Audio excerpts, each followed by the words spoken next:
আর বেনজিরের ইস্যুতে যদি অন্য কারো গাফিলতি থাকে তবে তাদেরকেও বিচারের মুখোমুখি করা হবে। পাচার করে আনা প্রায় 100 কোটি ডলারের অর্থ সম্পদ জব্দ করেছে সিঙ্গাপুর পুলিশ। জব্দের তালিকায় নগদ অর্থ, বিলাসবহুল গাড়ি, অলংকার, হাত ব্যাগ, ঘড়ি, মদ, মুঠোফোন, কম্পিউটার সহ নানা জিনিস রয়েছে। জঙ্গিবাদ সম্পৃক্ত কার্যক্রমের অভিযোগে মৃত্যুদণ্ড কার্যকর করা হয়েছে সিঙ্গাপুরেও।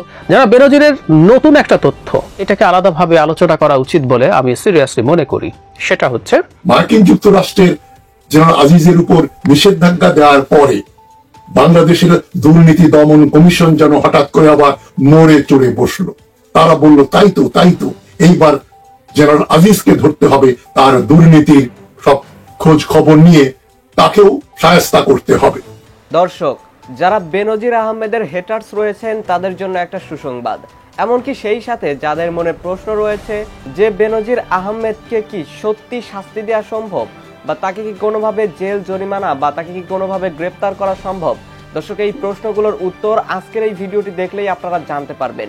এমনকি দর্শক এরই সাথে জানতে পারবেন সেটি কোন দেশে পালিয়ে গিয়েছে এবং সেখানে তার কি হতে চলেছে, এবং এরই সাথে সাথে তাকে পালিয়ে যেতে কে সাহায্য করেছে। এর সাথে কি সরাসরি সরকার প্রত্যক্ষভাবে জড়িত, নাকি সরকারি দল যেভাবে বলছে যে তারা এই বিষয়ে কোনো কিছুই জানে না, বা যদি বেনজির আহমেদের কোনো ধরনের অপরাধ প্রমাণিত হয় তাহলে তারা বেনজির আহমেদের শাস্তি চায়। দর্শক এই বিষয়গুলো আসলে কতটুকু সত্য সেটিও আজকে নিউজটি দেখলে জানতে পারবেন। দর্শক এরই সাথে সাথে বেনজির আহমেদ হিন্দুদের জমি কেন দখল করলো, দর্শক এই বিষয়টাকে কেন্দ্র করে বেরিয়ে এলো এক চাঞ্চল্যকর তথ্য, যেটি ডক্টর জাহিদুর রহমান আপনাদের সামনে খুব সুন্দরভাবে বিশ্লেষণ করেছেন। এমনকি দর্শক এরই সাথে সাথে আপনারা সর্বশেষে একটি গুরুত্বপূর্ণ ভিডিও দেখতে চলেছেন যেখানে বেনজির আহমেদের কি শাস্তি হতে চলেছে সেটি জানতে পারবেন।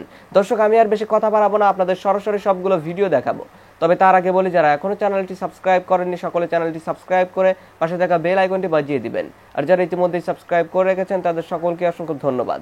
তো চলুন একটি লাইক দিয়ে আমরা ধারাবাহিকভাবে সবগুলো ভিডিও দেখে আসি। যারা বেনজিরের নতুন একটা তথ্য, মানে ওই গোপালগঞ্জে শত শত বিঘা জমি কিনেছেন, সেখানে রিসোর্ট করেছেন, এই তথ্য আমরা জানি, কিন্তু নতুন একটা তথ্য এটাকে আলাদাভাবে আলোচনা করা উচিত বলে আমি সিরিয়াসলি মনে করি। সেটা হচ্ছে ওখানকার জমি প্রায় পুরোটাই, এই শত শত বিঘা জমি প্রায় পুরোটাই হিন্দুদের। আমি প্রশ্নটা শুরুতেই করে রাখতে চাই, হিন্দুদের জমি কেনার সাহস গায়ের জোরে, ইনফ্যাক্ট হিন্দুরা তো জমি কিনতেই পারেন আপনি, কিন্তু প্রথম আলো একটা ডিটেল রিপোর্ট করেছে, আমি এই জায়গা থেকে পড়বো, আপনি আসলে গায়ের জোরে তাদেরকে বিক্রি করতে বাধ্য করেছেন এবং আপনি পানির দামে জমি কিনেছেন তাদের কাছ থেকে। প্রশ্নটা আমরা করতে পারি যে আপনার এত সাহস কোত্থেকে আসে যে আপনি হিন্দুদের উপরে চাপ দেন? আমরা বাস্তবতা মেনে নেওয়া ভালো হবে। বাংলাদেশে এই মুহূর্তে হিন্দুদের উপরে অন্যায় চাপ দেয়া, মুসলিমদের উপরে অন্যায় চাপ দেওয়া চেয়ে ভিন্ন বিষয়। এর মধ্যেই আমি আসবো এই জায়গায়, এর মধ্যে আরো অনেক খবর আমাদের সামনে এসেছে, উনি আরো কি করেছেন। ভাওয়াল রিসোর্ট নামে একটা রিসোর্ট আছে এক শিল্পপতি পরিবারের সদস্যদের, সেখানে উনি কোন রকম কোনো বিনিয়োগ ছাড়া ওখানে ওনাকে অংশীদার করা হয়েছে, কারণ আমরা দেখতে পারি ওখানে প্রচুর বনের জমি লুট করা হয়েছে, দখল করা হয়েছে। ওই শিল্পপতি পরিবার চেয়েছিল বনের জমি দখল করতে, ওখানে জনাব বেনজিরের মতো মানুষকে যদি নেন আপনার জন্য এটা সহজ হয়, খুব স্বাভাবিক, এখন তাই হচ্ছে। উনি যদি এতই পাওয়ারফুল হন, ওনার শ্যালক আবার পাওয়ারফুল কম হবেন কেন? একটা নিউজ এমন এসছে, ক্রস ফায়ারের ভয় দেখিয়ে ইটভাটা দখলে নেন বেনজিরের শ্যালক। তার দুলাভাই যদি র্যাব এবং পুলিশের ডিজি থাকা অবস্থায় যাকে তাকে যখন তখন তুলে নিয়ে মেরে ফেলতে পারেন, সত্যি তো শ্যালকের সেই ক্ষমতা আছে, তিনি যে কাউকে এটার ভয় দেখিয়ে দখল করে নিতে পারেন। আমি একটু ওই রিপোর্টটা পড়তে চাই কিছু অংশ, তারপর আমি আসলে বলবো কেন এই ধরনের সাহস তৈরি হয়েছে জনাব বেনজিরের, বা উনি কি ভেবেছিলেন। প্রথম আলো রিপোর্ট বলছে 600 বিঘা জমি গোপালগঞ্জ মাদারীপুরে কেনা হয়েছে, এর প্রায় সবই ছিল হিন্দু সম্প্রদায়ের। তারা বলেছেন যে জমি বিক্রি করা ছাড়া তাদের আর কোনো উপায় ছিল না, ভয় দেখিয়ে জোর করে এবং নানা কৌশলে তাদের কাছ থেকে জমিগুলো কেনা হয়েছে। এই জমিগুলো কেনার জন্য এক পুলিশ কর্মকর্তাকে এক্সক্লুসিভলি সেখানে নিযুক্ত করেছেন, শুধু সেটা বিভিন্ন চাষবাস কনস্ট্রাকশন দেখাশোনা করার জন্য পুলিশ সদস্যরা ওখানে নিযুক্ত ছিলেন, যারা অনেকে প্রথম আলোর কাছে স্বীকারও করেছেন।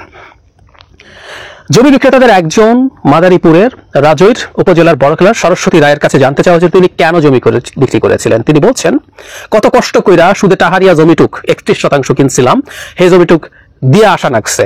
জমি কে নিয়েছে? সরস্বতী বলেন বেনজির নিছে। বেনজির কে? উনি বেনজির বড় পুলিশ বলে শুনেছেন। রাজি না হলে জমিও যাবে, টাকাও পাবেন না। মানে এখানে এটা সাবহেডিং এ বলা হচ্ছে, এখানে একজনকে নিযুক্ত করা হয়েছিল, সেখানে তাদেরকে বলা হয়েছে যে তাদের যে জমি টমিগুলো কেনা হয়েছে এগুলো যদি তারা বিক্রি না করেন তাহলে তাদেরকে বরং পাবেনও না। তৈমুর পুলিশ পরিদর্শক তৈমুর ইসলাম নামে একজন তাদেরকে এসব ভয় দেখিয়েছেন। প্রথম আলো 27 জন সদস্য যারা জমি বিক্রি করেছে তাদের 27 জন সদস্যের সাথে দেখা করেছে, কথা বলেছে। এর মধ্যে 25 জনই বলেছে তারা স্বেচ্ছায় জমি বিক্রি করেনি, তারা ভয়ে এবং চাপে পড়ে জমি বিক্রি করেছে। নাম প্রকাশ না করার শর্তে এক জমি বিক্রেতা বলেন, খেয়াল করি বেনজিরকে নিয়ে এত কিছু হচ্ছে তারপরও নাম প্রকাশ করতে চাননি মানুষ। তিনি বলেন, ওই যে তৈমুরের কথা এসেছে, তৈমুর বিরোধীদের পক্ষে এসে বলছেন যেহেতু এখন তৈমুরের চাকরি আছে, যে আমি ভালো অফিসার তাই আপনাদের কিছু টাকা পাইয়ে দেওয়ার ব্যবস্থা করছি, যদি বিক্রি করতে রাজি না থাকেন তবে জমিও যাবে, টাকাও পাবেন না। এরকম বহু রকম ট্রিক করে যারা জমি বিক্রি করতে চায়নি তাদের জমি আসলে নিয়ে নেওয়া হয়েছে, এসব তথ্য আছে। এরকম আরো অনেকজন আছে, যেমন ধরি এই যে আরেকজন প্রশান্ত দত্ত বলে একজন আছেন, তারা সচ্ছল, জমি বিক্রি করার কোনো প্রয়োজন তাদের ছিল না, পৈতৃক জমি বিক্রির ইচ্ছাও ছিল না। 3 ভাই 24 বিঘা জমি বিক্রি করেছেন বাধ্য হয়ে। কোনো কোনো হিন্দু পরিবার জমির সবটুকু বিক্রি করতে বাধ্য হয়েছেন। তেমন একজন রাজুরের বড়খোলা গ্রামের ষাটোর্ধ্ব সরস্বতী রায়, তার ভাষ্য তার স্বামী নিরঞ্জন রায় 20 বছর আগে জমিটুকু কিনেছিলেন, বাধ্য হয়ে সে জমি বিক্রি করতে হয়েছে তাকে। এর বাইরে বসত বাড়িতে 5% জমি, একটি ছোট্ট খুপড়ি ঘর রয়েছে তাদের। নিরঞ্জন মারা গেছেন, তার ছেলে রঞ্জন রায় দিনমজুরি করে এখন সংসার চালান। তিনি প্রথম আলোকে বলেন বেনজির পরিবারের কাছে বিক্রি করা জমির ধান দিয়ে তাদের সংসার চলতো, এখন চালও কিনতে হয়। তারপরে খেয়াল করি একটা পরিবারের ভিটেটা ছাড়া সব জমি জোর করে কিনে নেওয়া হয়েছে।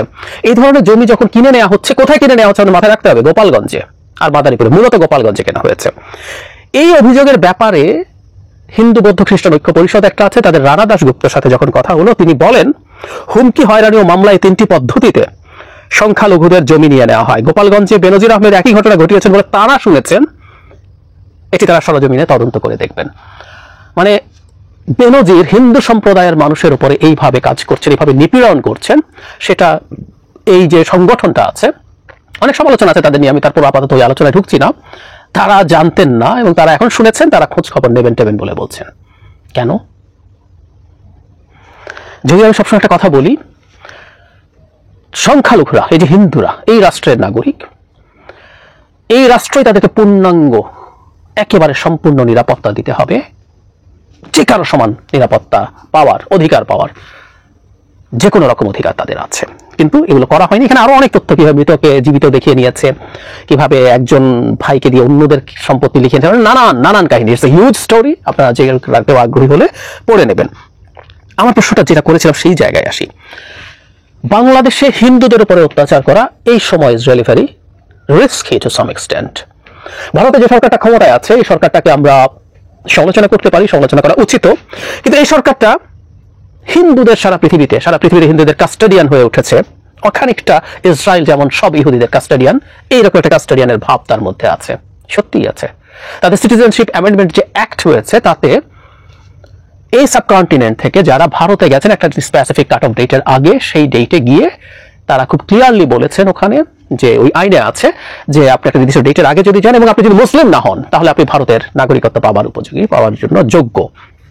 তাহলে সেই ঘটনাটা ভারতে ঘটছে এবং ভারতের বিভিন্ন নেতা, আমি একটা জিনিস পড়ি, আমরা অনেকে হয়তো খেয়াল করিনি বা খেয়াল করেছি অনেকদিন আগে ভুলে গেছি, বাংলাদেশের হিন্দু নির্যাতিত হলে ভারত চুপ থাকতে পারে না, এটা বলছে দিলীপ ঘোষ, বিজেপি নেতা। বাংলাদেশে একটা সম্মেলন হয়েছিল কিছুদিন আগে, এটা হলো 2023 সালের 5 ফেব্রুয়ারি। এখানে সুরক্ষা কমিশন গঠন সহ নানান দাবি টাবি আছে। এটায় ভার্চুয়ালি কানেক্টেড হয়েছিলেন ভারতীয় জনতা পার্টি বিজেপির সর্বভারতীয় সহসভাপতি দিলীপ ঘোষ। তিনি বলছেন বাংলাদেশের হিন্দু সম্প্রদায় নির্যাতিত হলে ভারত চুপ করে বসে থাকতে পারে না। বাংলাদেশে দিন দিন হিন্দু সংখ্যা কমে যাচ্ছে, যা খুবই উদ্বেগের বিষয়। ভারতে একাধিকবার মুসলিম সম্প্রদায়ের মানুষ প্রেসিডেন্ট, ভাইস প্রেসিডেন্ট হয়েছে। ভারতের সংখ্যালঘু মন্ত্রণালয় আছে, সংখ্যালঘু কমিশন আছে, সব ক্ষেত্রে বিশেষ বরাদ্দ আছে, যে কারণে ভারতের মুসলিম জনসংখ্যা দিন দিন বাড়ছে। ভারত থেকে কোনো মুসলমান উত্তরাচ্ছাদিত হয়ে অন্য দেশে যাচ্ছে না। আমরা চাই বাংলাদেশে সংখ্যালঘু হিন্দু সম্প্রদায়ের দাবি দেওয়ার অধিকার নিয়ে বসবাস করতে পারবে, সেই ব্যবস্থা করা হোক, ইত্যাদি ইত্যাদি। আমরা আমাদের জায়গা থেকে যদি বলি, এই রাষ্ট্রের নাগরিক হিসাবে আমাদের মানতে হবে বাংলাদেশে হিন্দু সংখ্যালঘুদের উপরে বিভিন্ন সময়ে চাপ, অন্যায় চাপ দেওয়া হয়েছে, অত্যাচার হয়েছে, তাদের জমি নিয়ে নেওয়ার চেষ্টা হয়েছে, এটা সত্য কথা, আবহমান কাল থেকে, বহু আগে থেকে হয়েছে। এবং আমি আগে যেমন বলেছিলাম, এই দেশের হিন্দুরাও এই রাষ্ট্রের নাগরিক এবং এই রাষ্ট্র তাদের সম্পূর্ণ অধিকার স্ট্রংলি প্রিজার্ভ করতে হবে এবং সংখ্যালঘুদের ব্যাপারে সম্ভবত আরেকটু বেশি মনোযোগী থাকা উচিত। কারণ আমাদের মতো এরকম দেশগুলোতে, যেগুলো আদতে রাষ্ট্র হয়ে ওঠেনি, সেই জায়গাগুলোতে সংখ্যালঘুর অত্যাচারিত হয়। এই যে দিলীপ ঘোষ বলছেন যে তার দেশে মুসলমানদের কিছু হয় না, মানে ভারতের বিজেপির সময় মুসলমানদের কি হয়, শুধু মুসলমান না, দলিত যারা টেকনিক্যালি হিন্দু, যারা হিন্দু মানুষ, যাদেরকে যদিও কোনো ক্যাস্টে রাখা হয়নি, দলিত, তাদেরা কিরকম অত্যাচারের মধ্যে পড়েছেন আমরা খুব ভালো মতো জানি। এবং শুধু মুসলিম না, অল আদার মাইনরিটিস। কিছুদিন আগে ত্রিপুরাতে যে বিভৎস সংঘর্ষ হলো মেইতি এবং নাগাদের মধ্যে, সাথে কুকিরাও ছিল, খ্রিস্টান এবং হিন্দু, তাদের মূলত ওই সব কারণে এই ঘটনাগুলো ঘটে। খ্রিস্টান মিশনারিদের ব্যাপারে বা খ্রিস্টানদের ব্যাপারে তীব্র বিষোদ্গার খুব নিয়মিতভাবেই ভারতে বিজেপি সরকার করছে। এই ঘটনাগুলো তো আমরা জানি, সুতরাং তাহলে এই কথাগুলো সত্য না। এবারে যে জায়গাটা আসছিলাম সেটা হলো এই যে বাংলাদেশের হিন্দুদের প্রতি ভারতেরও এই রকম নজর আছে, তার মধ্যে থেকেও বেনজির এটা করলেন। যারা বেনজির এটা করছেন কেন? যে বলছে উনি কি খুব বোকা, উনি কি জানেন না এর মাসুল কি হতে পারে? আপনি বাংলাদেশ সরকারকে খেপান, আপনি ভারতকে যদি খেপিয়ে টেপিয়ে ফেলেন যে ভারতের কৃপায় এই সরকার টিকে আছে, যে ভারতের কৃপায় বেনজিরের মতো মানুষরা ডিজি হন, র্যাবের যে ভারত তার মতো মানুষরা আইজিপি হন, সেই বেনজিরের এত সাহস কোত্থেকে হলো? আমার কাছে এই জন্য একটা জিনিস মনে হয় যে আনপ্রেসিডেন্টেড, যে আনবিলিভেবল পাওয়ার, কোন রকম কোনো ন্যূনতম জবাবদিহিতা ছাড়া প্র্যাকটিস করতে দেওয়া হয়েছে বেনজিরকে। উনি আস্তে আস্তে না হুইব্রিসে ভোগা শুরু করেছেন। হুইব্রিস সিনড্রোম বলে একটা সিনড্রোম আছে, যখন আপনি আসলে নিজের প্রতি এত মুগ্ধ হয়ে ওঠেন, নিজেকে এমন পর্যায়ের মানুষ মনে করেন যার কোনো রকম কোনো জবাবদিহিতার প্রয়োজন নেই। আপনি আর নিজের ব্যাপারে এত মন্ত্রমুগ্ধ থাকেন এবং নিজের ক্ষমতার ব্যাপারে আপনি এত বেশি সাহসী হয়ে ওঠেন, আপনি এত বেশি ভ্রান্ত বিশ্বাসের মধ্যে ঢুকে যেতে থাকেন, তখন আপনার আসলে আর কোনো কিছুকে ঠিক মনে হয় না। আপনি যা ভাবছেন সেটাই সঠিক, তার বাইরে কিছু হতে পারে না। আমি ব্যক্তিগতভাবে মনে করি এই ভদ্রলোক এরকম একটা হিউব্রিসে ভুগছিলেন, এবং আমি সিরিয়াসলি মনে করি এটা ভোগার কারণটা উপলক্ষ তৈরি করেছে এই সরকার, এই রেজিম। তাকে দিয়ে ইনডিসক্রিমিনেটলি বল প্রয়োগ করিয়েছে, ঠেঙিয়েছে বিরোধীদেরকে, ক্ষমতায় থাকা নিশ্চিত করেছে, তাই তার মধ্যে পরিস্থিতি তৈরি হয়েছিল। যে বেনজির আহমদ এবং আজিজ আহমদকে এখন হাসিনা ছেঁড়া জুতার মতো ব্যবহার করে ফেলে দিচ্ছে, এবং এর প্রতিক্রিয়া যে খারাপ হতে পারে সেটাও আমি বলেছি। যে বেনজিরকে শায়েস্তা করলে তার সম্পত্তি ক্রোক করা, তার ব্যাংক অ্যাকাউন্ট জব্দ করে দেয়া, এই খবরগুলো তো সব পত্রিকায় আসলো। আমি বলেছিলাম এর ফলে বেনজিরের যারা সাবঅর্ডিনেট ছিল পুলিশ বিভাগে, মনে করেন এখনকার যে আইজি, অ্যাডিশনাল আইজি, ডিআইজি, সকল এসপি, সকল দারোগা, মানে এটা তো আর বলার অপেক্ষা রাখে না যে বর্তমানে কার্যরত পুলিশ কর্মকর্তাদের কমপক্ষে 90 বা তার বেশি হবে, এরা অ্যাবসলিউটলি করাপ্ট। আর এহেন খারাপ কাজ নাই যেটা তারা করেনি, সেটা ডিবি হারুনি বলেন, আর এই যে অ্যাডিশনাল আইজি উত্তম কুমারী বলেন, এবং এই ধরনের বহু লোকের নাম আমরা ইতিমধ্যে জানি। ওসি প্রদীপ থেকে শুরু করে বড় বড় হত্যাকারী রয়েছে পুলিশ বিভাগে। তো আমরা ভাবলাম যে এর উপর একটা খারাপ প্রতিক্রিয়া পড়বে, মানে এরা বলবে যার জন্য চুরি করি সেই বলে চোর।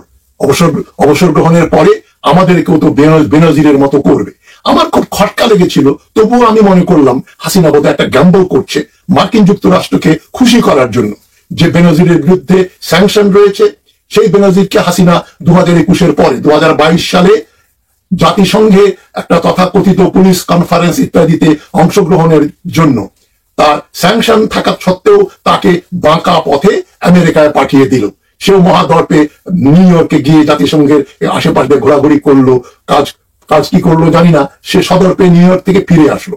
সবাই মনে করলো মার্কিন যুক্তরাষ্ট্র কিছু করতে পারলো না। সেখানে দেখতে পাচ্ছি আর হাসিনা যেটা করছে একটা 180 ডিগ্রি একটা অ্যাবাউট ফেস। এখন দেখা যাচ্ছে হাসিনা তৎপর হয়ে বেনজিরকে কিভাবে শায়েস্তা করা যায়। ব্যাপারটা অবিশ্বাস্য হলেও আমরা সবাই সত্য বলে ধরে নিয়েছিলাম।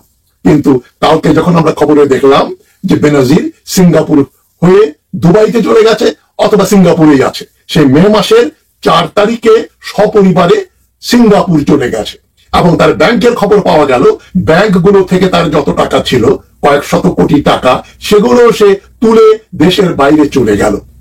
আপনি ব্যাংক থেকে 1 কোটি টাকা তুলতে হলেও আপনাকে নোটিশ দিতে হয়, কয়েক শত কোটি টাকা বিভিন্ন ব্যাংক থেকে তুলতে হলে তাকে নোটিশ দিতে হয়েছে। এটা নিয়ে জিজ্ঞাসাবাদের প্রশ্ন ওঠে, যেখানে তার বিরুদ্ধে দুর্নীতির এত বড় কথাবার্তা বলা হচ্ছে বাংলাদেশের পত্রিকাতে। বাংলাদেশের মিডিয়া তো স্বাধীন না, বসুন্ধরা গ্রুপের কালের কণ্ঠ পত্রিকাতে বেরিয়েছে। শুধু সবাই মনে করলো সত্য না হলে তো আর বসুন্ধরা গ্রুপের পত্রিকায় এ ধরনের খবর বেরোতো না। যদিও অনেকে বলছে যে বসুন্ধরার মুনিয়া হত্যার মামলার যে হোতা, সে নাকি বেনজিরকে 200 কোটি টাকা ঘুষ দিয়ে তার এই হত্যা মামলা থেকে অব্যাহতি পায়। সেই আনভির, বসুন্ধরার আনভির একটা প্রতিশোধমূলক কাজ করেছে বেনজিরের বিরুদ্ধে হাসিনার মাধ্যমে। কিন্তু এই থিওরিগুলো মিথ্যা প্রমাণিত হলো। হাসিনা আমাদের ঘোল খাইয়ে দিল। সে সুকৌশলে বেনজিরকে প্রায় 2 মাস সময় দিল। 2 মাসের ভেতরে সে তার বড় বড় সম্পত্তিগুলো বিক্রি করে দিল। গুলশানের 7 তলা বিল্ডিং এবং বড় বড় অ্যাপার্টমেন্ট এবং অনেক জমি জমাই সে বিক্রি করে দিয়েছে। যেটা আমরা পরে শুনলাম যে গোপালগঞ্জেই নাকি সে 600 কত বিঘা জমি কিনেছে, যেটা আবার আরেক আলোচনায় দেখলাম যেগুলো সব গোপালগঞ্জের হিন্দু সম্পত্তি। জোর করে ভয় দেখিয়ে হিন্দুদের কাছ থেকে, হিন্দু ভদ্রলোকদের কাছ থেকে, কৃষকদের কাছ থেকে জমিগুলো বেনজির সস্তা দামে কিনে নিয়েছে, নামমাত্র মূল্য দিয়ে, সেগুলোও বেরোচ্ছে। আমার তো এখন বিশ্বাস করতে কষ্ট হয় যে ওই 600 বিঘা জমি বেনজির ইতিমধ্যে বিক্রি করে দেয় নাই। আমি তো মনে করি সেই জমি জমা বিক্রি করে বাংলাদেশে তার যা কিছু অ্যাসেট ছিল সবকিছু বিক্রি করে সে এখন চিরতরে বাংলাদেশ থেকে পালিয়ে গেছে। দর্শক, আমি আশা করছি আপনারা সকলেই অত্যন্ত মনোযোগ সহকারে সবগুলো ভিডিওই দেখেছেন। এমনকি দর্শক, যদি এই ভিডিওগুলো সম্পর্কে আপনাদের কোনো মতামত থেকে থাকে তাহলে তো অবশ্যই জানাবেন। দর্শক, ভিডিওটি শেষ করছি এখানেই, ফিরছি পরবর্তী নিউজে নতুন কোনো টপিকে। আল্লাহ হাফেজ।